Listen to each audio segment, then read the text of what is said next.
Hello friends and welcome to Sasya guidance. आज की इस वीडियो में हमने एक नया प्रैक्टिस सेट लिया है सेंटेंस इम्प्रूवमेंट का। सेंटेंस इम्प्रूवमेंट के इस प्रैक्टिस सेट में आज फिर से हमने 10 सेंटेंस लिए हैं और उनमें देखेंगे कि किस पार्ट में इम्प्रूवमेंट करना है और जो भी इम्प्रूवमेंट करना है उसका रूल क्या है वो भी साथ में हम डिस्कस करते चलेंगे। तो चलिए देखते हैं आज का पहला सेंटेंस। पहला सेंटेंस दिया हुआ है, my group of 10th graders are such well behaved. ठीक है, तो यहाँ आर सच वेल बिहेव्ड ये अंडरलाइंड पार्ट है और इसे हमें इम्प्रूव करना है। यानी कि अगर इम्प्रूवमेंट की आवश्यकता है तो इम्प्रूव करना है और अगर आवश्यकता नहीं है तो ऑप्शन 4 सही होगा, नो इम्प्रूवमेंट। ठीक है, तो यहाँ देखते हैं। तो पहली चीज अगर हम अपना सब्जेक्ट देखें तो सब्जेक्ट इस सेंटेंस का क्या है, माई ग्रुप, यानी कि सिंगुलर सब्जेक्ट है, जबकि यहाँ पे वर्ब प्लूरल यूज की गई है, जबकि सब्जेक्ट के अनुसार सिंगुलर सब्जेक्ट के लिए सिंगुलर वर्ब आनी चाहिए। यहाँ पे क्या आ जाएगा, आर की जगह ई जाना चाहिए पहली चीज तो। और दूसरा अगर हम देखें हम वर्ब क्या है, बिहेव्ड। आगे बिहेव्ड जो है ये एक वर्ब है और इस वर्ब के पहले वेल का यूज किया गया है, यानी कि वर्ब की विशेषता बताने के लिए ये वेल क्या है, एडवर्ब है। ठीक है, लेकिन इस एडवर्ब के पहले ये सच का प्रयोग किया गया है।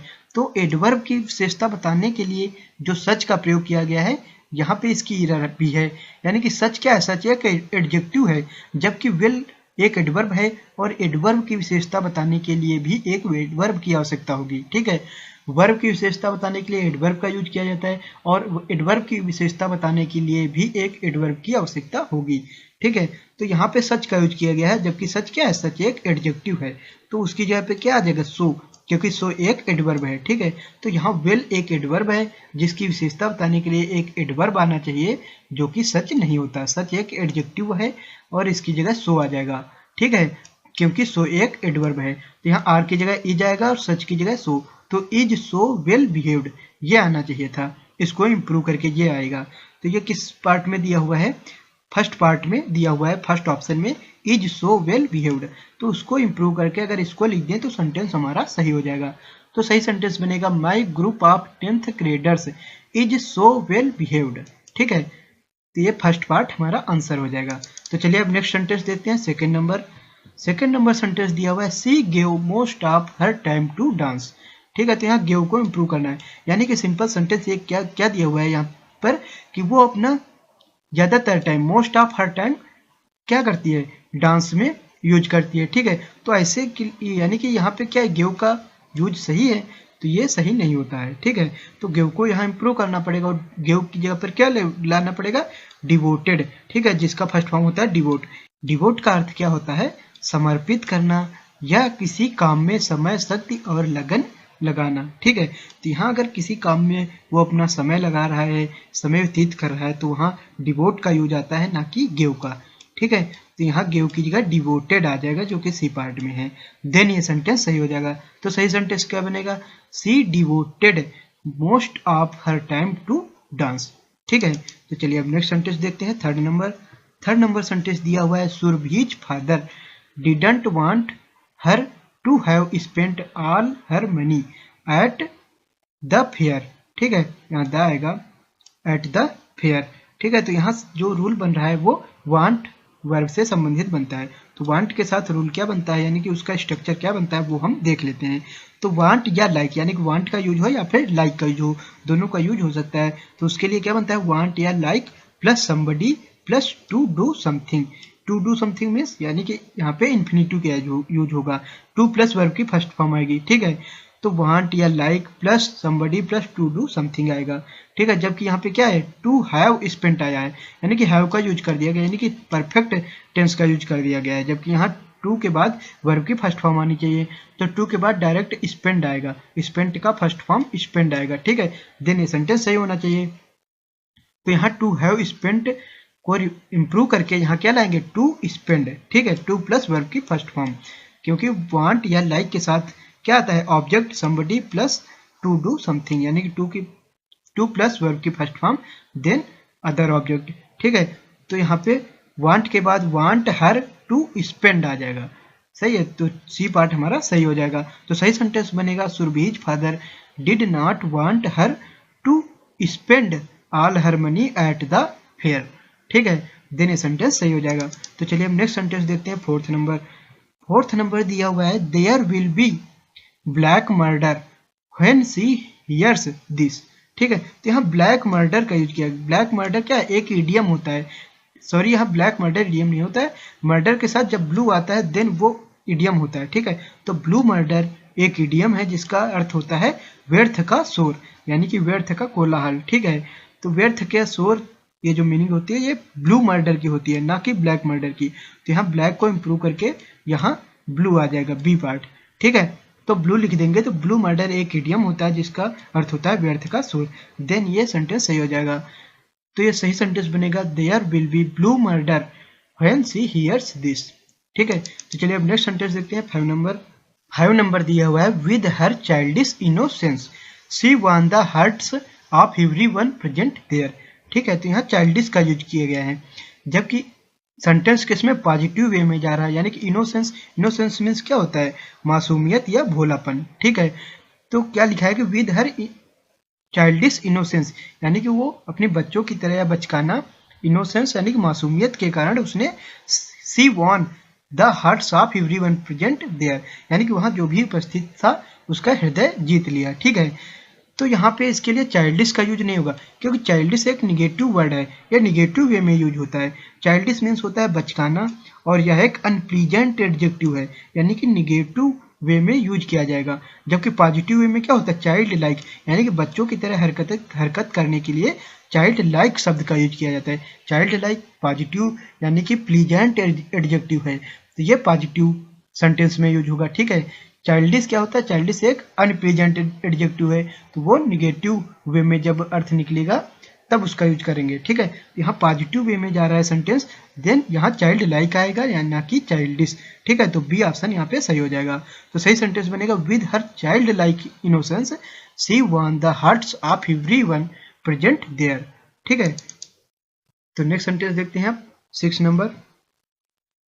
नंबर सेंटेंस दिया हुआ है हर सेल्फ सा द थीप। ठीक है, यहाँ हर सेल्फ यानी कि रिफ्लेक्सिव प्रोनाउन का यूज कर दिया गया है, जबकि किसी भी सेंटेंस का सब्जेक्ट रिफ्लेक्सिव प्रोनाउन नहीं हो सकता है, यानी कि सेंटेंस की शुरुआत रिफ्लेक्सिव प्रोनाउन से नहीं करते हैं। ठीक है, तो यहाँ हर सेल्फ एक रिफ्लेक्सिव प्रोनाउन है, और रिफ्लेक्सिव प्रोनाउन किसी भी वाक्य का सब्जेक्ट नहीं हो सकता है। ठीक है, तो यहाँ पे क्या लाना होगा, यहाँ प्रोनाउन लाना होगा, उसके साथ हम रिफ्लेक्सिव का यूज कर सकते हैं, तब वहां वो एज ए एम्फैटिक ऑब्जेक्ट के रूप में, यानी कि एम्फसाइज करने के लिए यूज हो सकता है। ठीक है, तो यहाँ हर सेल्फ से स्टार्ट नहीं होगा, सी हर सेल्फ ला सकते हैं हम। ठीक है, तो बी पार्ट यहाँ पे सही हो जाएगा, सी हर सेल्फ लाएंगे। यहाँ हर सेल्फ एम्फैटिक ऑब्जेक्ट के रूप में यूज होगा, यानी कि एम्फसाइज करने के लिए यूज किया जा सकता है। ठीक है, तो यहाँ हर सेल्फ की जगह सी हर सेल्फ ले आएंगे तो सेंटेंस सही हो जाएगा। तो सही सेंटेंस बनेगा सी हर सेल्फ सा द थीप। ठीक है, तो चलिए नेक्स्ट सेंटेंस देखते हैं। नेक्स्ट सेंटेंस है 7th नंबर दिया हुआ है keep quiet we listen to the radio. ठीक है, तो यहाँ कीप क्वाइट यानी चुप रहने के लिए बोला जा रहा है, और क्या कहा जा रहा है कि वी लिसन द रेडियो, यानी कि उस समय वो क्या कर रहा है, रेडियो सुन रहा है, लिसन कर रहा है। ठीक है, तो अगर वो सुन रहा है तो यानी कि ये काम कंटिन्यूअस चल रहा है, तो जो काम कंटिन्यूअस चल रहा है उसे कंटिन्यूअस टेंस में लिखना चाहिए, ना कि लिसन यहाँ तो फर्स्ट फॉर्म यानी कि सिंपल प्रेजेंट में लिखा गया है। ठीक है, जबकि ये काम कंटिन्यू चल रहा है, कह रहा है कि मैं रेडियो सुन रहा हूँ। ठीक है, तो यहाँ पे क्या आना चाहिए, कंटिन्यूअस टेंस आना चाहिए, जो कि ए पार्ट में दिया हुआ है। यहाँ लिखा हुआ है आर लिसनिंग, तो लिसन की जगह आर लिसनिंग रख देंगे तो ये सेंटेंस सही हो जाएगा। सही सेंटेंस बनेगा keep quiet we are listening to the radio. ठीक है, तो यहाँ ए पार्ट हमारा आंसर हो जाएगा। चलिए अब नेक्स्ट सेंटेंस देखते हैं। 8th नंबर दिया हुआ है Savita invited all her friends for the wedding but none of them came to the function. ठीक है, यानी कि यहाँ सविता ने वेडिंग में यानी कि शादी में ऑल हर फ्रेंड्स अपने सभी फ्रेंड्स को इनवाइट किया। ठीक है, और आगे क्या दिया हुआ है कि नन ऑफ देम यानी कि कोई भी नहीं आया, केम टू द फंक्शन यानी कि फंक्शन में कोई भी नहीं आया। तो जब भी किसी फंक्शन में भाग लेने के लिए या शरीक होने के लिए जाते हैं तो वहाँ केम टू का यूज नहीं करते हैं, तो वहाँ आने के लिए अटेंड शब्द का प्रयोग करते हैं। ठीक है, अटेंड ए फंक्शन, तो जब भी किसी फंक्शन में भाग लेने या शरीक होने के लिए अटेंड ए फंक्शन का प्रयोग होता है। ठीक है, ना कि केम टू का। तो यहाँ केम टू की जगह अटेंड आएगा, यानी कि बी पार्ट आ जाएगा अटेंडेड। ठीक है, तो सही सेंटेंस बनेगा none of them attended the function. ठीक है, तो ये सेंटेंस सही हो जाएगा। चलिए अब नेक्स्ट सेंटेंस देखते हैं 9 नंबर दिया हुआ है hearing deformity is one of the most common birth defects in India. यानी कि जो जितने भी बर्थ डिफेक्ट्स हैं इंडिया में उसमें मोस्ट कॉमन क्या है, हियरिंग डिफॉर्मिटी। यहाँ डिफॉर्मिटी का यूज किया गया है, जबकि डिफॉर्मिटी क्या होता है, डिफॉर्मिटी मीन्स होता है विकृति या यानी कि सामान्य स्वरूप या शक्ल को बर्बाद करना। यानी कि जो सामान्य स्वरूप या शक्ल होता है उसको अगर बर्बाद यानी कि बिगाड़ दिया जाए तो वहां पे डिफॉर्मिटी आता है। तो यहाँ तो हियरिंग यानी कि सुनने संबंधित जो क्षमता है वो तो कह रहे हैं कि बर्थ से ही नहीं है, यानी कि जन्म से बात कर रहे हैं। तो यहाँ उसको विकृत का कोई यहाँ पे अर्थ ही नहीं आ रहा है। तो ऐसे में क्या करते हैं, इम्पेयरमेंट का यूज करते हैं, यानी कि क्षति या नुकसान, यानी कि कोई चीज पहले से ही नहीं है, उसकी क्षति है या वो चीज है ही नहीं। ठीक है, तो वहाँ पे इम्पेयरमेंट सब वर्ड का यूज करते हैं, ना कि डिफॉर्मिटी का यूज विकृति के अर्थ में करते हैं, जब कोई चीज विकृति हो गई हो। ठीक है, तो यहाँ इम्पेयरमेंट आ जाएगा, हियरिंग इम्पेयरमेंट आना चाहिए। तो सही सेंटेंस बनेगा hearing impairment is one of the most common birth defects in India. ठीक है, तो यहाँ पे सी पार्ट सही हो जाएगा, इम्पेयरमेंट। तो चलिए अब नेक्स्ट सेंटेंस देखते हैं 10 नंबर दिया हुआ है कि द नोवेल कंसिस्ट्स 1000 पेजेस। यानी कि यहाँ पे कंसिस्ट्स मीन्स क्या है कि यहाँ पे कि वो जो नॉवेल है वो बना हुआ है कितने 1000 पेज का, यानी कि उस नॉवेल में 1000 पेज हैं। ठीक है, तो इस अर्थ में कंसिस्ट का यूज किया गया है। ठीक है, तो लेकिन कंसिस्ट का जब भी होता है कंसिस्ट के साथ प्रीपोजिशन ऑफ आता है, और या फिर कंप्राइजेज, तो दोनों की मीनिंग सेम होती है, चाहे कंसिस्ट ऑफ का यूज किया जाए या कंप्राइजेज का। डिफरेंस ये होता है कि जब भी कंसिस्ट का यूज करेंगे तो उसके साथ प्रीपोजिशन ऑफ आएगा, लेकिन जब कंप्राइजेज का यूज करेंगे तो उसके साथ कोई भी प्रीपोजिशन नहीं आता है। तो यहाँ पे कंसिस्ट का यूज किया गया था तो इसके साथ प्रीपोजिशन आना चाहिए था, जो कि नहीं आया। तो इसको इम्प्रूव करेंगे और ऑप्शन में देखेंगे, अगर कंप्राइज होगा तो कंप्राइज के साथ नो प्रीपोजिशन। तो यहाँ पे जैसे कि ए पार्ट में कंप्राइज तो दिया हुआ है लेकिन इसके साथ प्रीपोजिशन ऑफ लगाया तो ये नहीं होगा।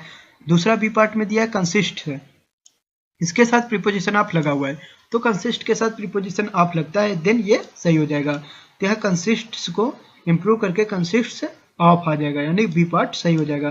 तो यहाँ सही सेंटेंस हो जाएगा the novel consists of 1000 page. ठीक है, तो कंसिस्ट्स को इम्प्रूव करके सेकंड पार्ट कंसिस्ट्स ऑफ आ जाएगा। ठीक है, देन ये सेंटेंस सही हो जाएगा। तो ये थे आज के हमारे 10 सेंटेंस इम्प्रूवमेंट जिनको हमने रूल्स के साथ डिस्कस किया। तो आई होप कि आज का ये वीडियो आपको पसंद आया होगा। तो अगर ये वीडियो पसंद आया हो तो इसे लाइक एंड शेयर जरूर करें, और ऐसे ही अन्य वीडियो देखने के लिए हमारे चैनल को सब्सक्राइब जरूर करें, क्योंकि ऐसे ही अन्य टॉपिक्स पर वीडियो हम बनाते रहेंगे। तो चलिए मिलते हैं नेक्स्ट वीडियो में। Thanks for watching.